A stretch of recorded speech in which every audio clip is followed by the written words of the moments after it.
ഞാൻ പൂള കൊണ്ട് സ്റ്റിക്ക് ഉണ്ടാക്കാനാണ് പോണത്. ഇത് ഉണ്ടാക്കാൻ വേണ്ടിയിട്ട് ഇത് എങ്ങനെ ചീവി എടുക്കുന്നതെന്ന് കാണിച്ചു തരാം. ഇതുപോലെ ചീവി എടുത്തതിന് ശേഷം ഇത് ഒരേപോലെ വരണം. അപ്പോൾ നമുക്ക് ഒപ്പം പൊരിഞ്ഞ് കിട്ടുള്ളൂ. ഇങ്ങനെ എടുത്ത് കൊടുക്കുക.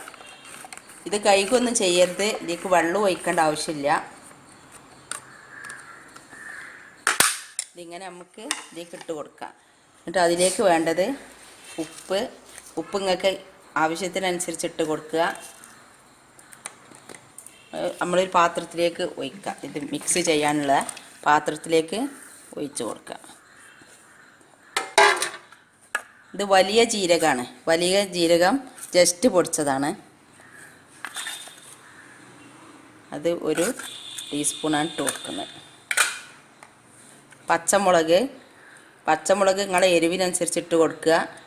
ഞാനിത് 10 പച്ചമുളക് പൊടിച്ചതാണ് ഇട്ട് കൊടുക്കുന്നത്. ഇത് 20 പച്ചമുളക് പൊടിച്ചതാണ്. അപ്പം അതിൽ നിന്ന് പകുതി ഞാൻ ഇതിലേക്ക് ഇട്ട് കൊടുത്തിട്ടുണ്ട്. ഇത് ഇഞ്ചി വെളുത്തുള്ളി ചതച്ചതാണ്. അത് വലിയൊരു സ്പൂൺ ഇട്ട് കൊടുക്കുന്നുണ്ട്. എരിവ് കൂടുതൽ ഇഷ്ടമില്ലാത്തവർ അതിനനുസരിച്ച് ഇട്ട് കൊടുക്കുക.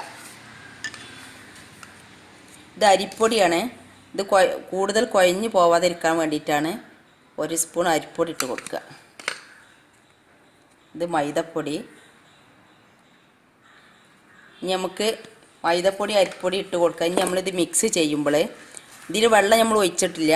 ഇത് ചുരുങ്ങിയ ഇതിലുള്ള വെള്ളം തന്നെ ഉണ്ടാവുള്ളൂ. നമ്മളിത് നല്ലോണം മിക്സ് ചെയ്തെടുക്കാം.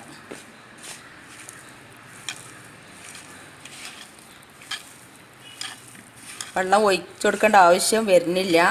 ഞാൻ വേണമെന്നുണ്ടെങ്കിൽ ഇത് മിക്സ് ചെയ്തതിൻ്റെ ശേഷം നോക്കിയതിൻ്റെ ശേഷമാണ് ഒഴിച്ച് കൊടുത്താൽ മതി. ഇതിൽ തന്നെ ഉണ്ടാവണം വെള്ളം. നല്ല പൊടിയുള്ള പൂളയാണെങ്കിൽ പിന്നെ പൂളക്കനുസരിച്ച് വെള്ളം കൂടുതലും പിന്നെ പൊടിയില്ലാത്ത പൂളയാണെന്നുണ്ടെങ്കിൽ വെള്ളം കൂടുതലും ഉണ്ടാവും. പൊടിയുള്ള പൂളക്ക് വെള്ളം കുറവായിരിക്കും ചെയ്യുക. അപ്പോൾ അതിനനുസരിച്ച് അത് നല്ല നമ്മൾ മിക്സ് ചെയ്യുക. അതിനനുസരിച്ച് നമുക്ക് ഇട്ട് കൊടുക്കുക. നല്ലവണ്ണം മിക്സ് ചെയ്ത് കൊടുക്കണം.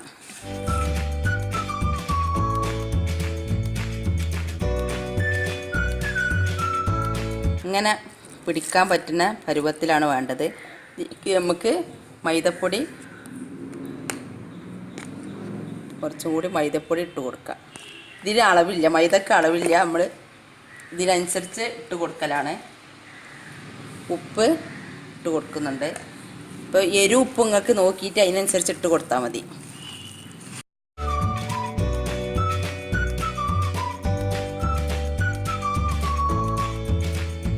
ഇങ്ങനെ എടുക്കാൻ പറ്റിയാലാണ് ഇതിൻ്റെ കറക്റ്റ് അളവ്. പക്ഷെ നമ്മൾ പൊരിച്ചെടുക്കുമ്പോൾ ഇത്രക്ക് റഫായിട്ട് പിടിക്കാൻ പാടില്ല. ജസ്റ്റ് ഇങ്ങനെ പിടിച്ചെടുത്താൽ മതി. ഇങ്ങനെ നീട്ടി പിടിക്കണം. അപ്പോൾ നമ്മൾ ഇതവിടെ ഇരിക്കട്ടെ. നമ്മൾ ഒരു പാൻ വെച്ചിട്ട് എണ്ണ ചൂടാക്കിയെടുക്കാം. അപ്പം നമ്മളെ എണ്ണ നല്ലവണ്ണം ചൂടായിട്ടുണ്ട്. നമുക്ക് ഓരോന്നും ഇങ്ങനെ ഇട്ട് കൊടുക്കാം.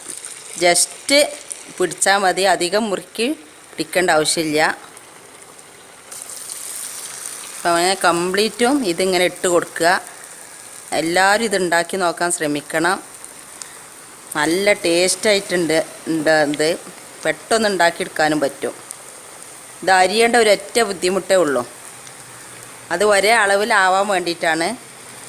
അതില്ലെങ്കിൽ നിങ്ങൾക്ക് ചിലത് പാകത്തിന് മുരിഞ്ഞു വരും, ചിലത് മുരിയാതിരിക്കും ചെയ്യും. അപ്പോൾ നിങ്ങൾക്ക് വേഗം തണുത്ത് പോകും. അപ്പം അതുകൊണ്ട് എല്ലാവരും ഇത് ഉണ്ടാക്കി നോക്കാൻ ശ്രമിക്കുക. അപ്പോൾ നല്ല പദം ഒന്ന് അമർന്നിട്ടുണ്ട്. ഇനി നമ്മളൊന്ന് ഇളക്കി കൊടുക്കുക.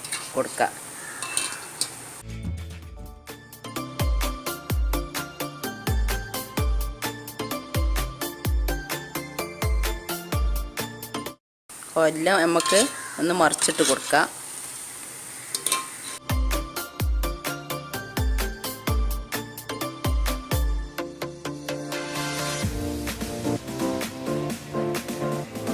ഇതെല്ലാം ഒന്ന് മുരിഞ്ഞ് വരട്ടെ. അതുവരെ നമുക്കൊന്ന് വെയിറ്റ് ചെയ്യാം.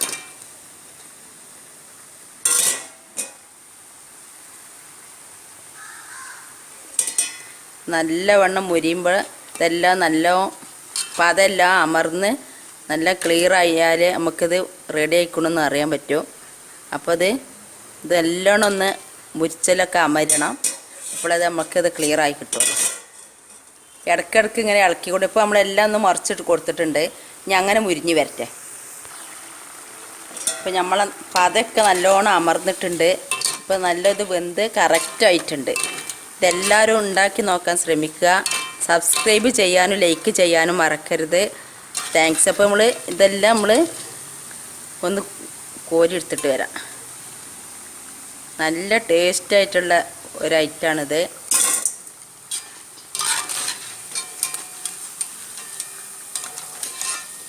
ഇതൊക്കെ മുരിഞ്ഞെടുക്കാൻ ഒരു 10-15 മിനിറ്റ് തന്നെ എടുക്കും. എന്നുവെച്ചാൽ പച്ച പൂളയാണ് നമ്മൾ ഇട്ട് കൊടുക്കുന്നത്. അതുകൊണ്ട് ഇത് മുരിയാൻ കുറച്ച് സമയം എടുക്കും. എണ്ണയൊന്നും അധികം കുടിക്കൂല. നിങ്ങളെല്ലാവരും ഇത് ഉണ്ടാക്കി നോക്കുക.